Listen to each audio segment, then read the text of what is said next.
আসসালামু আলাইকুম, সবাইকে স্বাগতম। বিভাগীয় পরীক্ষার জন্য প্রয়োজনীয় আলোচনায় আজকের আলোচনা হচ্ছে যে চাকরির বিধানাবলী নামে যে মোহাম্মদ ফিরোজ মিয়া এর বই আছে, তাই না? এই বইতে কি কি আছে, কোন কোন বিষয়গুলি আছে, এটা জানা থাকলে অনেক সময় এই বইটা কিন্তু সেকেন্ড পার্টে আমরা সাথে করে নিয়ে যাই, মানে এই দেখে লেখার জন্য, তাই না? তো সেক্ষেত্রে আমাদের এই বইতে কী কী আছে যদি জানা থাকে তাহলে আমাদের লিখতে সুবিধা হবে। সেই জন্যই আজকে সংক্ষেপে আমি সিলেবাসটা আলোচনা করব কী কী আছে। প্রথমত এই যে সরকারি চাকরি আইন 2018 আছে, তাই না?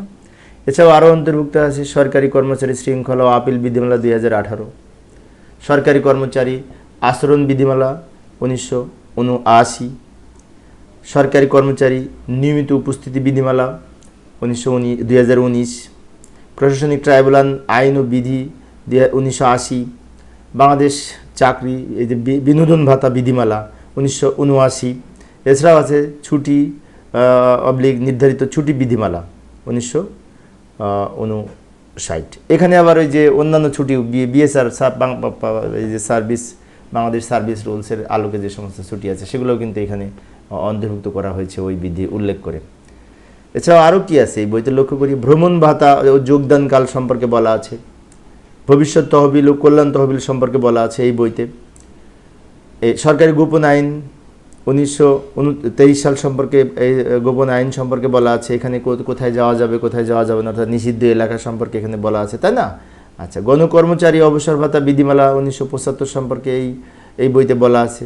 মোহাম্মদ ফিরোজ মিয়ার বইয়ের আলোকে আমি কি কি বলা আছে সেটা নিয়ে আলোচনা করতেছি, জাস্ট সিলেবাসটা আমি বলতেছি, কিন্তু কী কী বিস্তারিত পড়তে হলে তো বই পড়তে হবে, তাই না?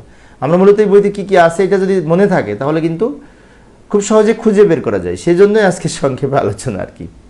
সরকারি কর্মচারী লিন বিধিমালা 2021 অন্তর্ভুক্ত আছে, সরকারি নিয়োগ পদ্ধতি সম্পর্কে বলা আছে, চাকরিতে প্রবেশের বয়সসীমা সম্পর্কে বলা আছে, নিয়োগ ও পদোন্নতির কমিটি সমস্যা কীভাবে গঠন করতে হবে সেই সম্পর্কে বলা আছে।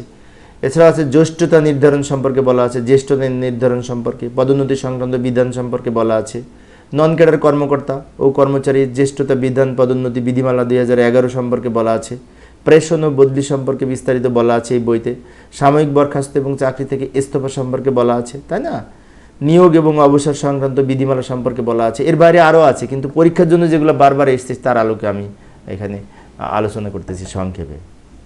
এছাড়াও আরও রয়েছে অ্যাডহক নিয়মিতকরণ বিধিমালা সম্পর্কে বলা আছে, অ্যাডহক থেকে নিয়মিতকরণের বিধিমালা কীভাবে করতে হবে সেই সম্পর্কে বলা আছে, আর্থিক ক্ষমতা অর্পণ সম্পর্কে বলা আছে, বেতন স্কেল সম্পর্কে বলা আছে, কার্য বিধিমালা 1996 সম্পর্কে বলা আছে, কর্ম কমিশন পরামর্শকরণ প্রবিধানমালা 1979 সম্পর্কে বলা আছে। 79 সালে তো 3-4টা আছে, 79 সালের অনেকগুলি আছে কিন্তু, তাই না?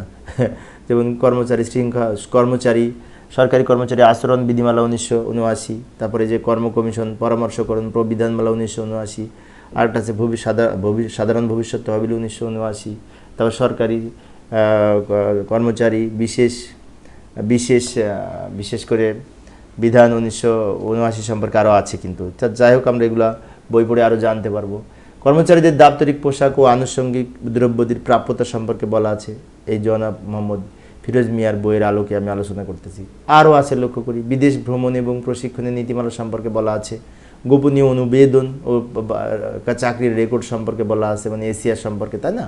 আউটসোর্সিংয়ের নীতিমালা সম্পর্কে বলা আছে, প্রশিক্ষণ সেমিনার সংক্রান্ত ব্যয় এবং ফরেন সার্ভিস। এছাড়াও এই যে আর্থিক অনুদান ও ঋণ প্রদান নীতিমালা সম্পর্কে বলা হয়েছে, চলতি দায়িত্ব অতিরিক্ত দায়িত্ব সম্পর্কে বলা হয়েছে। আচ্ছা, এগুলো টপিকসগুলো আমি বলতেছি, এর মধ্যে কিন্তু অনেক বিস্তারিত আলোচনা আছে, সেগুলো পড়তে হবে কিন্তু বইতে। হ্যাঁ, বিভিন্ন প্রকার অগ্রিম সম্পর্কে বলা আছে, অগ্রিম গ্রহণ সম্পর্কে বলা আছে। তো এই বিষয়গুলি কিন্তু এই জনাব মোহাম্মদ ফিরোজ মিয়ার যে বই, সে বইতে কিন্তু বলা আছে। আরও আছে বিভিন্ন প্রকার ভাতা এবং শ্রমিকের মজুরি সম্পর্কে বলা আছে, বিধিবিধান সংক্রান্ত, অবসর গ্রহণ এবং অবসর গ্রহণের সময় সুবিধাদি সম্পর্কে বলা হয়েছে, পেনশন সম্পর্কে বিস্তারিত বলা আছে, ডিজিটাল নথি নম্বর প্রদান পদ্ধতি সম্পর্কে বিস্তারিত বলা আছে, সরকারি যানবাহন এর সম্পর্কে বিস্তারিত বলা আছে, অফিস ব্যবস্থাপনা সম্পর্কে বলা আছে। তো এই বিষয়গুলি কিন্তু এই ফিরোজ মিয়ার যে বই আছে চাকরির বিধানাবলী, তাই না, ওই বইতে কিন্তু এছাড়াও আরও আছে, কিন্তু যেগুলো পরীক্ষার জন্য ইম্পর্টেন্ট সেগুলো আমি এখানে উপস্থাপন করেছি। বিবিধের মধ্যে আরও অনেক কিছু আছে। তো এই বইটা আমরা সঠিকভাবে যদি পড়ি তাহলে চাকরির বিধানাবলী সংক্রান্ত চাকরি সংক্রান্ত নিয়মকানুন খুব খুঁটিনাটি সব জানতে পারবো। এর আলোকে পরীক্ষার যদি আসে প্রশ্ন এখান থেকে আমরা ইনশাল্লাহ উত্তর দিতে পারবো। সংক্ষেপে এই ছিল আজকের আলোচনা। একটি বিষয় আবারও বলছি, এর মধ্যে কি কি আছে এগুলি কিন্তু ভালো করে না পড়লে বোঝা যাবে না, সেজন্য টোটাল বইটা পড়তে হবে। আমি মূলত কি কি টপিকস আছে এটা আলোচনা করলাম, কারণ টপিকস মনে থাকলেও কিন্তু বোঝা যায় যে এই জায়গায় এই বইতে আছে।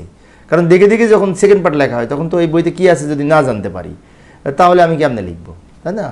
সেই জন্য সব দেখে দেখে লিখলে অবশ্য পাশ করা কঠিন হবে, কিছুটা তো নিজের মতো করে লিখতে হবেই। তারপরেও বইতে কোথায় কী আছে জানা থাকলে আমাদের লেখা সুবিধা হবে। তো পরিশেষে সবাই ভালো থাকবে এবং সুস্থ থাকবে এই কামনায় খোদা হাফেজ।